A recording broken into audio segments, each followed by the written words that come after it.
All right, welcome everybody. Yesterday was awesome. I got a lot of great ideas out of it, and it was awesome meeting a lot of you. Hopefully the reverb kind of stops there. Brad Feld, amazing local entrepreneur, author.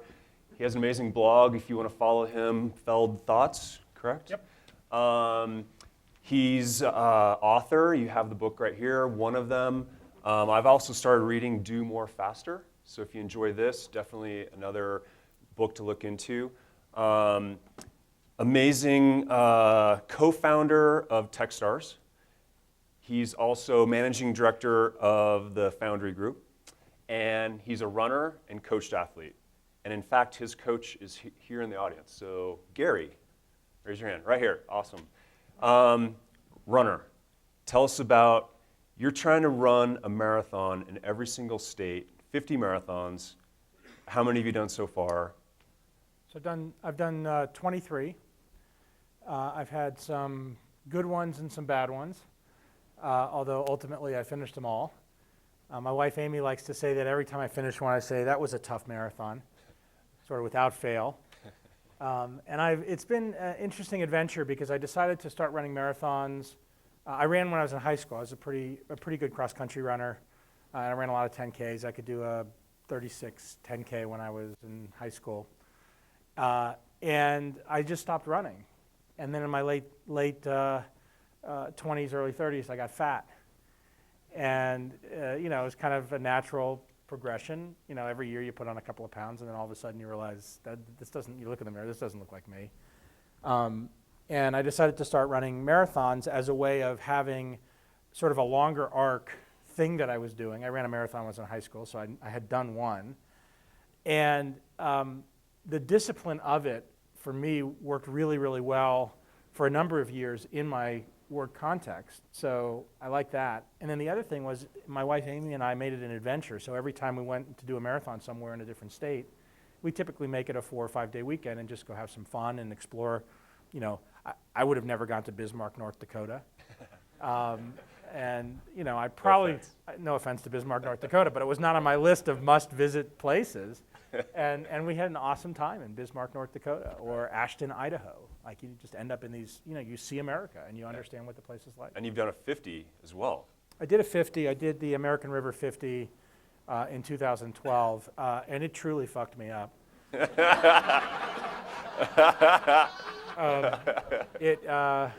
Anybody here done that one? Yeah, did it fuck you up too? It's a really weird race. Like, the first half is on a bike path on a concrete or asphalt the bike Ironman path. this weekend. Yeah, and like the first half of the thing is on a bike path, and you're like, all right, this is cool. This is, all right, I'm doing my thing. And then the last half of it is just this, aggressive trail run. And I mean, there's parts of it that are so aggressive that like even the serious people are walking it. And then the end, the last 3 miles, is a 1,200-foot climb. It's like, why couldn't they have just ended it like 1,200 feet early, or 3 miles early? Like 40, let's do the 47 and then bust us to the end. No way. and physically, I got through it just fine, and then recovered pretty quickly. But physiologically, I really struggled. I ended up, immediately went back to work. I didn't recover. And then I just was so exhausted, I wore myself out over the next 6 months or so of work. Ran a marathon in the fall with basically no training. Had a bike accident, ran a marathon in the fall with no training. And then ended up both with a kidney stone that needed surgery and then getting very depressed. Yeah. And I had a 6-month depression that, clearly the root cause of all of this was this huge training load that I'd put on top of myself without then really respecting and understanding the recovery. Right. So what about the journey of finding a coach? Why did you reach out to a coach? How did that occur? What was the impetus for that? I invest in early stage companies, and the role I play in many of those companies is similar to a role that a coach plays. I like to say I only want to make one decision about the companies I invest in, ever, one operating decision, and that's whether or not I support the person running it, the CEO. And if I support her, then I work for her. And if I don't, it's my responsibility to do something about that. Where do something about that doesn't necessarily mean fire her, it means take some action and hopefully get back to a better place. So then all of my energy as an investor is spent helping the CEO be successful. Right. And I started running, and I think the first thing I did was, marathon training on the web in 2000 when I started, or 2000 and whatever, when I started running marathons again. And I'm sure I ran into the Hal Higdon thing or something. And I ran a marathon based on one of those 18-week training things, and it was fine. Like, I got it done. But I really didn't have a sense of how to modulate how I was doing. So, I couldn't really react to how I was doing. I'd find myself blowing off a run, but not really knowing why. Yeah. And I had a coach, so I found a coach. I had a coach for a couple of years, then didn't. And then ran into Gary randomly. I don't actually remember how we connected. I think maybe you reached out to me or something on email around something. And we started working together. And I really, at that point, understood the power of the coach. So it wasn't until that point that I got it. And I was able to relate it a lot back to the way I work, which is it's a guide, right? It's somebody who's paying attention to you, who you kind of don't have to think about managing. And they're not trying to manage you, but they're giving you this sort of continuous feedback loop based on what's going on. Yep. And having worked with somebody, with Gary for a while, he's learned when to put pressure on me. He's learned when to leave me alone. The sort of where I am in terms of my own, whether it's biorhythms or emotion or work schedule. And that's something I couldn't do myself as somebody now in my late 40s, not trying to compete, but trying to do this big goal. Yeah. Well, there's a lot of people that, have the day job, the family, they have 8 to 10 hours a week to train, and that's, a coach can really maximize those 8 to 10 hours, and personalize it. So you mentioned, I think maybe in this book, but you mentioned how building a business is like running a marathon. Yeah. And, what is that analogy? What do you mean by that? So I use this analogy a lot, and I get asked in a business context from other founders and other investors. I invest in high-tech companies. Many of these high-tech companies are very, very fast-growing companies, but often they take a very long time to be successful. I'm on the board of a company called Return Path, which is New York-based and has a big office here in Colorado that has about 500 people. It's about a $100 million business, 15 years old, right? So it's a long arc. How many people here have ever played Rock Band, Guitar Hero Rock Band? So I was a seed investor in that company, and they tried to go out of business every year for 10 years.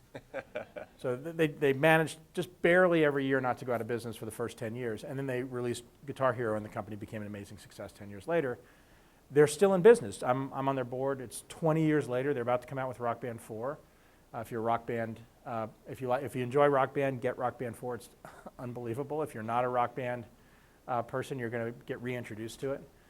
And this notion that you're playing over a very, very long period of time, that's a long arc, and that you kind of get up every day and you have to do your thing, and some days are good and some days are bad. The training of a marathon is very similar, right? Sometimes you have great runs and sometimes you have shitty runs, and theoretically you're supposed to stretch and you don't, and every now and then I swim or push the envelope and then you have a run that's just awesome, right? You have this awesome training run, and then the next day you feel like complete shit because you overdid it, and you have to drag yourself out of bed and go do a run again. So you have this up and down that's continual just in one sort of training for one marathon. Then in the marathon, I've done the 23 that I've done, everyone's different. Like, I used to think there was like, all right, I'm going to think about the first 6 miles, and then the next 6 miles, and the next 6 miles, and the next 6 miles. Then I just I can run 2 miles anytime I want. I did that for a while. That was great until like the first 6 miles sucked, or the second 6 miles sucked, or mile 11 to 14 sucked, right? And what I realized was that there was always a part in the marathon where you have at least one big dip, you've overdone it, or you feel good and you push it a little too hard, and then you realize on the other side, oh, I didn't drink enough, or I didn't have enough fuel, or whatever. Right. It's almost analogous to the way you function in the context of a business. Right? There's a pace to business, right? There's different paces. There's a pace, but business. It's unpredictable. Right. You can get into a rhythm of what the rhythm is. Okay, my rhythm is, here's what I do on Mondays, here's what I do on Wednesdays, here's what we do, the company meeting at the first day of the month, here's how I deal with my financials. And it doesn't matter whether you're an individual running your own business and it's just you, or it's a 100-person business like TrainingPeaks, or a 1,000-person business like Fitbit. You have this rhythm. The rhythm is separate from how you're actually doing and feeling, right. And that's different than the unpredictable stuff. So, for example, I have a blog post I wrote a while ago. Something's fucked up in my world every day. And it's here's how you deal with it after many years of feeling this way. Here's how you deal with it. If by 4 o'clock I haven't had that thing blow up in my world yet, I'm kind of curious what it's going to be. What's going on out there? I'm just kind of looking, who's going to surprise right. me today, right? And the same kind of thing as you run a marathon. You're in the marathon, you're in a groove, you're in mile 17, you're like, and then you twist your ankle on something because you stepped on a rock, or some person bumps into you and you completely get off for the next month. Like, you just never know. And being able to settle into that and not be stressed out about that, but know that you have to do the work is very powerful. Right. Obviously not a pro athlete. You'll get there. No, I won't get there. When I was a teenage, I was pretty good at basketball and I was very good at tennis. And when I was 10 to 14, I was on the tennis circuit in Texas. I grew up in Dallas, Texas, and I was on the junior circuit. And I would never win. I would often get to the quarters. Sometimes I get to the semis. I never got to the finals. And you'd play, and you'd get to this place. And I remember I loved Bjorn Borg, and I loved watching John McEnroe, and I loved throwing my racket, and I loved swearing. And I thought Jimmy Connors was sort of a dork. Those were my tennis guys. And I thought Martina Navratilova was awesome. I hit this point around 13 or 14 years old, and I just couldn't break through it. And that's when I started running. And I remember the mental flip in my mind was, I'm never going to be a serious athlete. Like, that's not what's going to happen. But that doesn't mean that competing and being in races and being serious about this can't be part of my life. Right. Like, I'm never going to stand on an Olympic gold medal podium. But it's interesting. I just one comment on that. Some of you may know Jeremy Bloom, who's an Olympic skier, and then he played football. He played football CU. for the Buffs, and then he was for the Eagles and the Steelers. And Jeremy's become a good friend. We're an investor in his company now, Integrate. And he's got a great book titled Fueled by Failure. And it's his story of how, as a serious athlete, that experience of not winning. Right. And if the short part of Jeremy's story is, he was the best downhill skier in the world, whichever one that is with the moguls and the bumps. Freestyle. Freestyle. Best freestyle skier in the world, won like some ridiculous number of World Cups in a row leading up to the Olympics. He was in first place going into the last run. And this was his second Olympics, and he was supposed to win, like he was the favorite. And he, did a perfect first half, did whatever the little twirly trick is in the middle. I'm clearly not a ski fan. And landed, and he talks his story of how he knew immediately when he landed that he'd made a tiny mistake, and as a result, he wasn't going to win. Like, his time wasn't going to be fast enough, and he came in 4th or 5th or something, so he didn't even medal. Yeah. And this was his moment, and he very graciously walked off the stage, did what Olympic people do, get photographed and stuff. Went to his hotel room or went to his room in the Olympic Village and proceeded to break every piece of furniture in the room. Right? He was just so furious, right, with himself. And he gives himself 48 hours whenever he has an experience like that, and then he gets over it and moves on. And so what he talks about is this notion of when you're at the peak and you don't get it, you give yourself the chance to have whatever, but then you go forward with the next thing. And then 3 weeks later, he was drafted for the Philadelphia Eagles. Right? He went to whatever the Columbine thing is, and off he went. Right. The reason I tell that story is it's the same kind of thing. It's like you think about that in the context of business, and again, it doesn't matter whether it's just you with a small coaching practice at the beginning, or you built a medium-sized or larger business. You're going to have these moments. Yeah. And the magic I learned from Jeremy is you give yourself a short period of time to have the emotion. And you have it. It's not that you suppress it. You have it. You let it out. and then you get back to work. Right. I mean, failure. We have to somewhat, work with it, fail fast, hopefully. I think that's what you're getting at. There's different levels of failure. An entire business can blow up, or something you tried in the marketplace can blow up. Okay, so again, not a pro athlete, but you are a pro in terms of helping businesses grow. Effectively, you're the ultimate mentor. You're early stage investor in Fitbit. The Foundry Group was. They're the largest investor in Fitbit. They went public about a month and a half ago, and you were in New York City. I actually saw you in LaGuardia Airport at 12:05 a.m. Looking that same disoriented, day. trying to find my guy to drive me to my hotel. But you rang the bell on New York Stock Exchange. And in researching that, I found a quote. You said, "As we studied the area of human-computer interaction, we developed a belief that in the future, humans will increasingly instrument and measure their activities." And yesterday we had a talk from the data analyst from Team Sky, the Tour de France cycling team, talking about big data.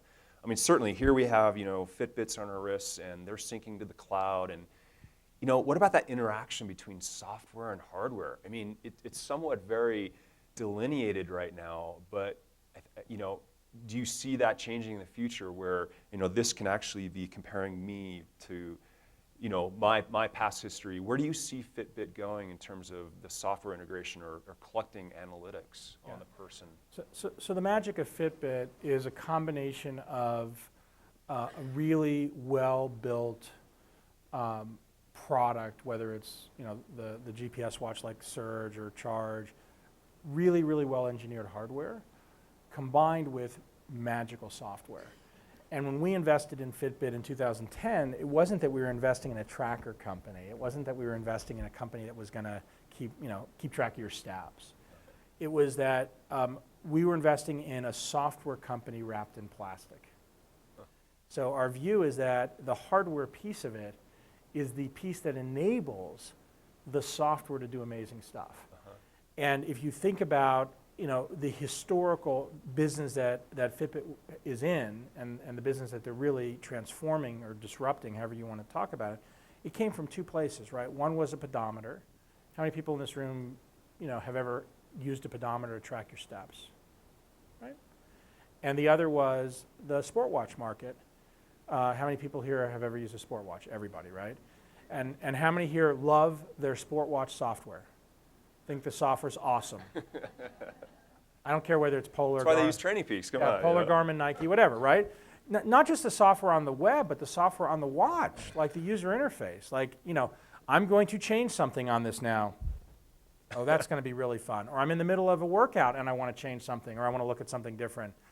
Oh shit, I just lost everything, right? I mean, how many times has that happened? And then you finish, and the effort of getting the data from your device into something that you can actually use, a la TrainingPeaks, is a hassle, versus it just magically happens. I can't tell you the number of times I pressed the button on I used the Garmin 620 for a number of years, or Garmin's for a long, long time. The 620 came, I'm like, oh my God, it has Wi-Fi. I can walk into my house, I can press a button, and it'll just upload to Wi-Fi, and things will happen. And 5 times out of 10 it doesn't work. The watch goes bzzz after I take my shirt off, and I'm like, Wi-Fi network not found. I mean, that phenomena, that's at this layer that's really just moving data around. Right. It's not actually telling you anything. Yeah. And so we started from that premise when we thought about where Fitbit was in 2010 in the context of health and fitness, and said the market that Fitbit's going after is broadly health and fitness. Let's start with the whole spectrum of people from, my mother, or the casual exerciser, or the person that just wants to lose 10 pounds, and instrument enough of what's going on so that that data starts to be a feedback loop for them. Okay. And then let's move up into the casual fitness to the more serious fitness level. Let's not just do it for running or walking. Let's think about it across the whole spectrum of health and fitness. So diet, nutrition, sleep, and all of these sorts of functions are software, because the hardware is just tracking a little bit of it, right? It's getting you the core data so that can start to be interesting. So I think we're at a place in 2015 where we're at a level where it's now starting to be interesting, right? Up to 2013, 2014, the company, it was feedback loop. Did you walk your 10,000 steps today? You know, the Oprah Winfrey 10,000 steps helped a lot because it got a lot of people who were not into fitness to think, oh, if I walk 10,000 steps a day, my day's gonna be better. If I get 8 hours of sleep or 7 hours of sleep, or depending on what you decide, my day's gonna be better. Now all of a sudden you start to get into these feedback loops of the actual data and what it means, and it becomes incredibly important to anyone who's a serious athlete, and you probably heard that yesterday, but the software is the thing where the magic is. Right. And there's two places where that magic happens, right? One magic happens in terms of the actual real-time data that you're getting, and then the other is longitudinal view of that data over a period of time. Right. And the thing that's been so amazing to me about using TrainingPeaks now for 5 or 6 or 7 years, or however long I've been using it, is that I haven't been running that much for the last 6 months for a series of reasons, all health related. I'm starting to gear back up. I don't have to guess. Right. Right? Like, I know when I'm 220 pounds, which is where I am now, that I want to get to 200 pounds, and that's going to take a period of time. And it's not just going to be fitness, it's going to be diet. Yeah. And I know what my resting heart rate dynamics are going to be over that. And even though I might be 6 or 7 years older, I know what the pattern looks like because of my own physiology. So it's linking all that data to you rather than linking all that data to generic. Right. And then the last part of that is, if you think about the huge number of customers that Fitbit has, the ability to now have a baseline for a 49-year-old male at 5,000 feet Right. of elevation for all of those things relative to everybody else. So I have a sense of where I am in that baseline. Right. That's another input that feeds into it. So the millions of Fitbit customers out there, is Fitbit trying to get them to the next level? Is a certain percentage of Fitbit's efforts to try and leverage the data to get to that performance level? Maybe not the elite performance, but will Fitbit customers sign up for an event? Will they do a 5K, a 10K? Will they do absolutely. a triathlon? It's amazing. So I have a company in California, in the Bay Area, called Mattermark. The 3 founders came to my office for a board meeting. Danielle is a CEO, her husband Kevin's a CTO, and their good friend Andy is a COO. And they're about this first meeting, they're probably a 20-something person company. They're probably a 50-person company now. They came to my office, and we're sitting around, and Danielle was complaining. She's, I don't know, 29 or 30, and she's been complaining, or she was complaining that a year later, she gained 10 pounds, and the business was just like she felt tired all the time. And you could tell, like, her husband Kevin was classic CTO, like he was not heavy, but he clearly, like, needed some sun. Like, some sun would be good for him. And Andy was kind of a happy Midwestern guy, smiling, small build, but also not exercising, and you could kind of see it in the way he sat. And one of the things I like to give people when they come to my office are Fitbits. I have like a gigantic stash of them, so if you ever come to my office, it's like, oh, hey, good to see you. Here's a Fitbit. Like, oh, wow, Fitbit, thanks. Should I buy it? I'm like, don't worry, I can't make a dent in their sales by giving these away. Just tell some friends if you like it.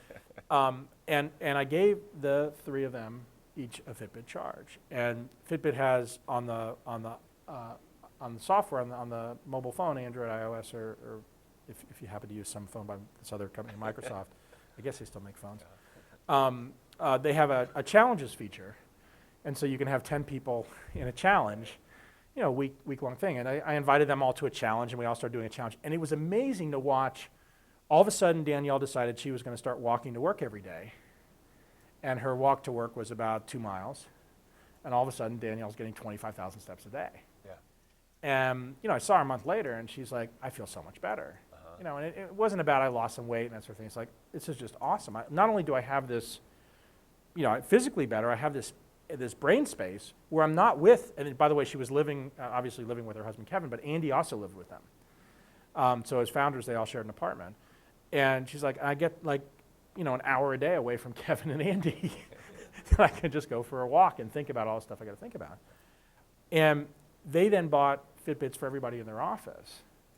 And I was in their office recently for a day, and it's amazing the behavior changes of people. We went to lunch, and we went to lunch at a place, and somebody said, let's go to lunch at, why did you choose this place? We chose this place so we could get 5,000 steps going to lunch together as a company. right? So that's at the low level. That's not performance athlete, but that's just behavior change in people. That's the first step. That's the first step, and you got to start there. I mean, when I started to run my first marathon, like I go out for a 2-mile run, and like I get 4 minutes into it, and I was done, right? I haven't been running for a while. It'd be entertaining to, for Gary to watch me again. Like, for me, the idea of doing a 3-mile run is like, oh my God, only 3 miles? What's that? And like right now, a 3-mile run's a big run for me because I haven't been running consistently. Then you get to the next level of you get that sort of casual. I mean, I can almost predict that somebody from that office is already running something or biking something. They're going to then get 2 or 3 other people to do it. And so they're going to do an event. And there's, an event every weekend in San Francisco. So at the event level, you need expert advice. Well, that doesn't come from Fitbit. It doesn't. And what happens is that first level of advice is maybe you fake it, right? But then you like, oh my God, I'm hooked. I want to do this. Right. And then you have to have a coach. Right. So that expert advice is where does that integration come in? And to encourage people to sign up for that event, that first event, I mean, that's how a majority of athletes come to us. They decided to do that event, and then, holy cow, how do I do this? And a lot of times people don't feel they deserve a coach. Like I'm not good enough to have a coach. And getting that word out there to help people, sign up and that they are worthy of getting a coach, getting the expert advice. I think that's a magic thing about TrainingPeaks, and I think it's a magic thing about the community more broadly around TrainingPeaks, is that Boulder's a messed up place because everybody here, no matter how good an athlete you are here, somebody can like do it better with one shoe on and their toes, their toes stapled together with a staple gun while they've got an eye patch on while they're balancing something on the other side. They're going to beat you. But what you realize is that even the very, very average or beginner athletes here, what they hear from somebody, if somebody says to me, I want to run a marathon, the very first thing I tell them is get a coach. Right. I don't say go to Hal Higdon's website or whatever, I don't say type marathon training, whatever. I say get a coach. Well, who should I know? Well, here's a guy, Gary. If he can't do it, he knows somebody else, and he'll refer you to somebody else, right? It's immediate. It's not that different than in the context of business, right? As you're running your businesses, like the best thing you could do for your business is find a mentor. Find somebody else who's got a bigger company than yours who's willing to spend some time with you, or somebody else who you're coaching who's created a successful business who will spend some time with you. And it's not that you have to even, in the context of a mentor or something like that, it's not even that you have to pay them, because a lot of people will give you help and support just to give you help and support because somebody gave them help and support. We have a phrase we use at Techstars called give first. And it's become the mantra of Techstars that's woven through. And some of you may have hear or talk about the phrase pay it forward. Somebody did something for you, and you're going to pay it forward and do something for somebody else. Give first is a cousin to that. What give first is I'll put energy into a system non-transactionally. I don't know what I'm going to get out of it, but I don't have to decide in advance, hey, I'll work with you I'll be your mentor if you pay me $1,000 a month. That's an advisor, and that's okay. No, I'll just help you. You got questions? Send me an email, brad@feld.com. I'll give you some feedback. Hey, I saw you at the TrainingPeaks thing. Just have a question for you. Something didn't make sense. Hey, Gary, who obviously knows me, do you know anybody else like Brad? Because I'm looking for somebody like that to coach, because I think that I could coach them and maybe get something from them in terms of some advice for my business or whatever, right? You put energy in, and it's not altruism. You're not expecting it to be nothing back. You expect to get something back, but you don't know when, from whom, in what currency it's going to come back, right? So you try to do things that help move other people's worlds forward, and it feeds back to you. This is one of the powers of what happens when you start to get a community around something like TrainingPeaks, is that everybody in this room can help each other and help that layer of athlete who's running their first marathon or trying to qualify for, whatever they're trying to qualify for. You can help across each other rather than view it as a zero-sum game where you have to be the one that wins. Right. Majority of coaches come into coaching profession because they love that technician. They love being the technician. They love, the prescribing, the analysis of the training. They get into it. Now they have a business, and they might be somewhat in, too deep. having that mentor on the business side of things is literally, that's what Techstars is. Yep. I mean, it's a mentor-driven organization. And, in all the talks we've had about growing your business yesterday, no one brought up the word mentor, and I think that's in our culture, it's not deeply ingrained, but any tips about how to work with a mentor? How does like a one-man shop start to interact and work with someone? So it's in a lot of ways, it's analogous to the coaching dynamic, but there's some nuances that are different. So one of the things that, you're sitting there thinking, that'd be great, I'd love to have a mentor. You can't go to somebody and say, hey, Dirk, will you be my mentor? It doesn't really work that way. The best way to get someone's attention is to actually do something that's useful to them in their world. And I talk about this all the time in the context of the whole range of business, from a small business to a big business. If you want another company to engage with you, especially if that company is bigger than you, or you think they're busier than you, or they're more successful, or they're inaccessible, or or they're smaller than you, and you're just trying to get their attention in the midst of them being overwhelmed with all the different things they've got to get to. The best place to start is do something for them. And if you do something for them, and it doesn't have to be abstract as a business, it could be the mentor who you're trying to get some attention for. Do something for them that benefits their world, not your world. So I write a blog, feld.com. You want to get to know me? Comment on my blog. Engage in it. You don't have to engage in everything I write, but when I write something about running or sports, engage in it. Or I write something that strikes you a certain way, engage in it. Start to engage in that community. That's a simple example, right? Promote something that I'm involved in. If you have a blog and you find one of the books inspiring, write a blog post. I will notice, because my search things, when you link back to my blog, will tell me that so-and-so wrote it, and I'll see it, and I'll probably comment on it. Do something. It doesn't have to be big. Yeah. It doesn't have to cost you money, but it usually costs you a little bit of time and costs you a little bit of energy. If you start doing that, all of a sudden people or companies will respond to you. So, you think about, hey, Brad's involved in Fitbit. I wonder if I can somehow get involved in something that's going on at Fitbit. Hey, Brad, can you introduce me to somebody at Fitbit? I run a coaching business. I want blah, blah, blah. They can't even, they've got 1,000 things they can't pay attention to that I want. Yeah. But if you look at your business and say, here's a way that I can help Fitbit, whatever that is, whether it's something to do with integrating into their software, or whether it's something to do with their products, or they just bought a company called Fitstar and it's doing something with that, giving them feedback. Here's what the product would do better for me, whatever it is. All of a sudden, you get in the loop where somebody's response is to you. And the mentor dynamic's almost exactly the same. By the way, having one mentor is nice, but having multiple mentors are better. So you're looking for multiple people who will engage with you to help support you. And the best mentor relationships over time become peer relationships. So the example I give there, the guy that bought my first company 25 years ago, this guy named Len Fassler, he's 83. And he bought my first company, took me under his wing. I learned a lot from him. We started a company together. It was very successful for a while, and then ultimately, sort of post-internet bubble crashed and failed. We started another company together, or I invested in a company that he started. That company ended up doing okay. We've invested in a bunch of things together, some which have done really well, some which have failed. But we developed this 25-year relationship where I learned an enormous amount from him. And if Len was sitting here and you said to Len, hey, did you learn more from Brad, or did Brad learn more from you? Len would say, I learned more from Brad, and I would say I learned more from Len. Right, so that relationship became a peer relationship pretty quickly, and those are the best ones, where you're learning from each other and you're helping each other out, regardless of where you are.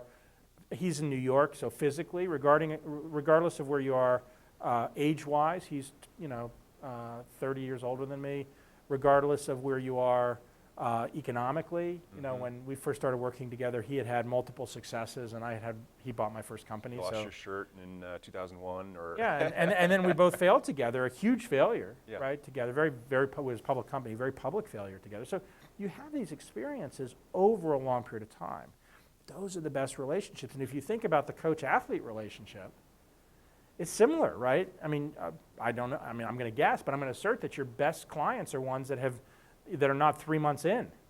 You built that relationship. You're 3 years or 5 years in, and they could be ones where the person, decides to take some time off or decides not to do anything for a while, but then comes back, and all of a sudden, the first person they come back to is their coach. Yep.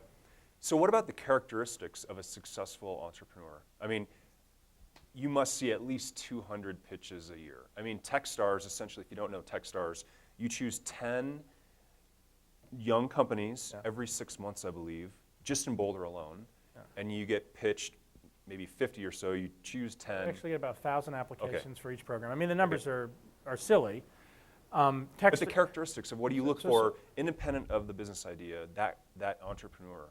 So my view of it has evolved back to where I started. So in the mid-'90s, after I sold my first company, I started making angel investments with my own money before I became a venture capitalist. And when I made those investments, I was focused on two things. One was, did I have any interest in the product? And the second was, did I have any interest in working with the person? Mm-hmm. And if the answer to both of those was yes, then I went forward. It was that simple. I didn't think about anything else. Just if you diagnose when you look at the things I invested in, the products were ones that I typically had some kind of emotional or intellectual affinity for. I was curious about them. And the people, my filter on the people has changed, so this is where I'll get to today. But at the time, on the people, it was mostly, do I think this would be an interesting person to spend time with? Not just hang out with, but spend time with, work on something with. And that wasn't a particularly good filter in terms of success, but it was a filter in terms of building a bunch of friendships and relationships with other people who are founders that I'm still friends with many of them, 20-something years later. Today, I went through a big evolution as I was part of a venture firm called Mobius Venture Capital before we started Foundry Group, and that firm grew very, very big, and then in the internet bubble, we grew from 4 people to 70 people, and then the internet bubble shrunk back down to 10 people, and today my partner Jason Mendelson and I, who are both 2 of the 4 Foundry Group partners, manage all the remaining companies there, of which there are some. At Mobius, we went through these heuristics, like, rank the management team, rank the product idea, rank the market opportunity, rank the other piece of bullshit that doesn't matter, right? And it was just a very complex sort of sorting thing. And I let myself, and I learned, right? I let myself become of that, but it never felt right to me. And at Foundry, the way we describe, so it evolved. At Foundry, the way we describe what we invest in, and I'm going to describe what we talk about at Techstars as well, it's, do we have affinity for the product? Remember that from the beginning, do we like the product? But affinity for the product. It doesn't mean that we have to love the product or use the product, but do we have an affinity for it? Is this something we're interested in working on versus just an amazing entrepreneur with a product we couldn't give less of a shit about? Yep. Is the founder obsessed, or the founders obsessed about the product? Are they obsessed? Is this product the thing they are focused on? Not the business, not being an entrepreneur, not being rich, not being famous, not being, proving their father that they could do a business. Are they obsessed about the product? And then the third is, do we want to be partners with them over a long period of time as much as they want to be partners with us? So it's really bi-directional. And so what happens is, if we have affinity, we have a set of filters where we say no to a lot of things that don't fit within the areas we invest in. But assume you get through the filters. Number one is, do we have an affinity for the product? If no, even if it's an amazing founder, we say, we're not interested. Number two, it's affinity for the product, but you can tell, and you can tell in 5 minutes, if the person's obsessed about the product or not, just based on what they talk about and what they put in front of you in terms of what they're doing. And then the last is, you get to know the person. And you think about, 10 years from now, do I still want to be having interactions with this person in a deep and substantive way? When the shit hits the fan, which it inevitably does, do I want to be in the trenches with this person? Right. And vice versa, do they want with me? Because that's, again, something you can tell as an investor very, very quickly. It takes longer than 5 minutes, but at the end of a dinner, you can tell whether this person is looking at me or my partners and saying, hey, these guys have money and we want their money, or these guys are people we want to work with long term. So that's how we've evolved it. Techstars is interesting because we see at Techstars many, many more companies at a much earlier stage. And we like to say it's people, people, people, idea. So in some ways, the idea is the price of admission. It doesn't matter all that much. What matters is the people and the character of the people. And then if you press on that, it really comes back to their obsession with the product. And I use the word obsession carefully instead of the word passion. You hear passion around entrepreneurship a lot. Right. Let me show you how to be passionate. I am so unbelievably excited about TrainingPeaks. That's passion. Right? And I like to think, my throwaway line is passion belongs in the bedroom. Like, there's a good place for it. But it just doesn't take any energy, really, to be passionate about something that's different than, okay, now I'm going to go be passionate about this. Obsession is over a long period of time. And obsession can be unhealthy, right? So I'm not talking about the unhealthy obsession where you block out the rest of the world. I'm talking about the healthy part of the characteristic, which is the same kind of obsession. You want to run a marathon? You got to be obsessed. You're not going to run a marathon being passionate. I'm going to run a marathon. You got to, talk big and yeah, you got to go do the work, right? And you can say, well, that's discipline, not obsession. Yes, but discipline doesn't sustain, right? If you're disciplined, that's good for a period of time. You have to do that, but you get tired of being disciplined, and all of a sudden it starts leaking out in other ways. Mine, for example, is I eat too much, and I like to eat, and my rebellion to discipline is that I eat the wrong shit. And I know it. Like the fourth night in a row I'm having ice cream, I eat out almost all the time. And if to rebel, yeah. I'm clearly rebelling against something because I went to get ice cream again. Like at least it's ice cream and not like, something bad. And by the way, it's mostly chocolate ice cream, so it's really good, right? Sugar-free. No, it's not sugar-free. It's got a lot of sugar in it. But you sort of know that. So the discipline doesn't sustain you. You have to have another layer on that. And I think that obsession from a perspective of a founder or a founding team around the product, around the thing you do, and in many of your cases, the product is a service, which is the product, but how do you do it? How well do you execute it? Are you thinking about it all the time in a work context? Not all the time in a life context where it's the thing you never turn off, but when you're working, that's the thing you're thinking about. Right. And are you trying to continually make it better? Or are you coasting? Iterate, yeah. Fail fast. And the words iterate and fail fast are important ones, right? Iterate is you try things, right? Iterate means you'll try experiments. And sometimes those experiments don't work, they fail. And when they fail and get rid of them and move on. Try another experiment. Oh, that experiment works. Build it into what you're doing. Yep. Do more of it. Oh, this experiment works, but I don't like doing it. Stop doing it, right? Like it's figuring out which are the things that cause you to be, the most awesome at what you do for the people you do it for. That's obsession. Versus, oh, I heard from another coach that they do this, therefore I should do this. Okay, I'll do this, and I can charge an extra this much for this, and okay, whatever. But that's not going to make you great at what you do, and that's not going to make your business great. Right. All right, I'm going to jump over and pull out a couple things in the book here. Your favorite topic of all, marketing. It says here, don't do marketing. Focus on becoming a thought leader in your space. This is on page 49, by the way. Talk every day with your customers, prospective customers, partners, and the world about why you do what you do and why you think it is important. So don't market, become a thought leader. I couldn't have said it better. We're done. For many, many years, I had people would ask, as an investor, to ask me a bunch of questions, and you say these things, and then these things follow you around. Like you can't get rid of them. They end up in a newspaper somewhere, and you can't get rid of them. So it's an old quote, you don't believe that anymore. Well, or you believe it or you don't believe it, but it's like, why did I say that? It's like the cringeworthiness of being quoted. And now, of course, with the internet, like they appear at the top. Brad Feld, stupid things he said. Like there's probably a website for that. And so one of my lines, like 15 or 20 years ago, was I said, marketing makes me throw up in my mouth a little bit. I saw that one. I found it. Okay, and I really what I really meant to say was traditional marketing. right? Like, the higher in these, and it was in reaction, especially to the internet bubble in 2001, 2002, if people remember, is that people were spending all kinds of money on just stupid marketing to try to get their name and their company in front of people. But it had no authenticity, it had no linkage to what you're doing. It meant nothing. Remember the sock puppet from pets.com? Like, let's create some stupid thing and spend a whole bunch of money trying to get people to be interested in the stupid thing, which of course won't work. But we're marketing people, and so we're going to convince people that it's going to work.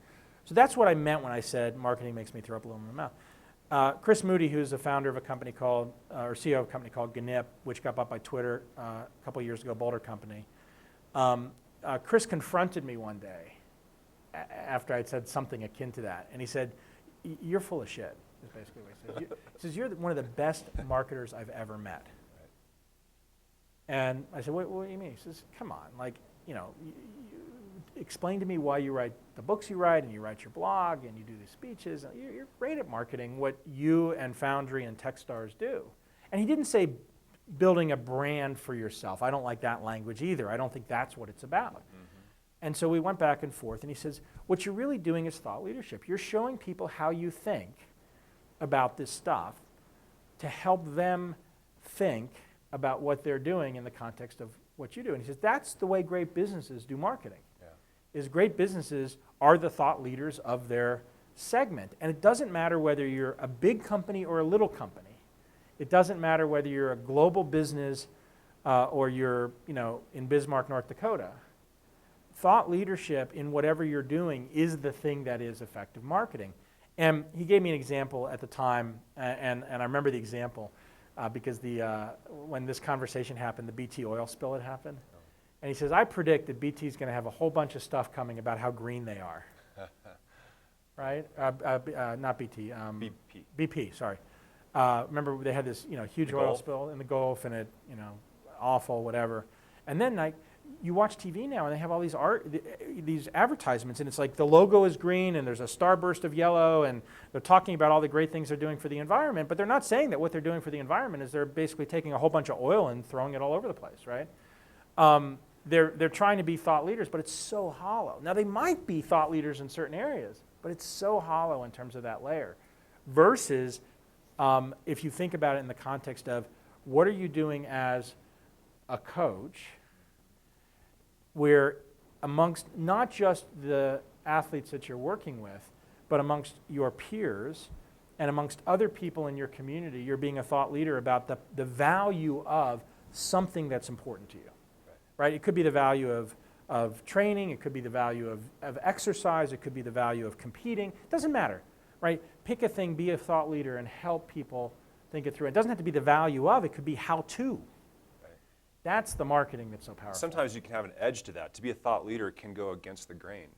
Well, I mean, your opinion. People are attracted by stuff that's provocative, right? People are attracted by things not that are fantastical and look. If you run 3 marathons 3 days in a row, a unicorn will come out of the sky and carry you away, and you'll get a basket of chocolate eggs.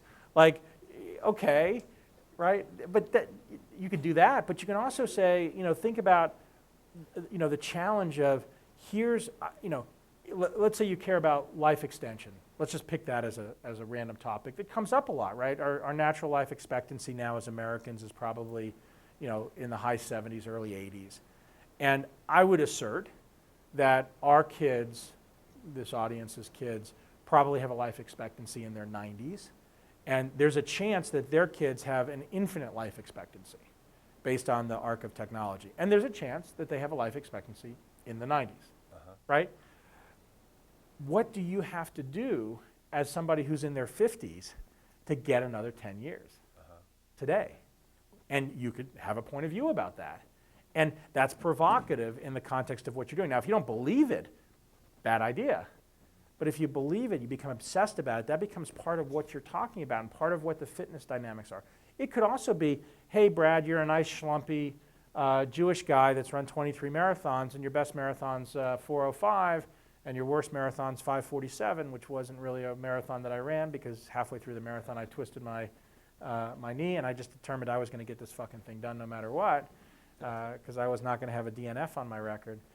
And that 405, you know, if you want, you could run a 345. And if you really, really wanted, you could run a 330. And I know how to get you there. I might say, I'm perfectly happy because I don't care how fast I do them in. And I could also say, you know what, I'm getting tired of, this was actually a conversation Gary and I had, I said, I'm getting tired of running these marathons in 5 hours. Like, I gotta get a little faster. Like 4:30 is okay, or 4 would be okay, but 4:30 is okay. But the 5:12, not digging it. Like that extra hour, not having fun.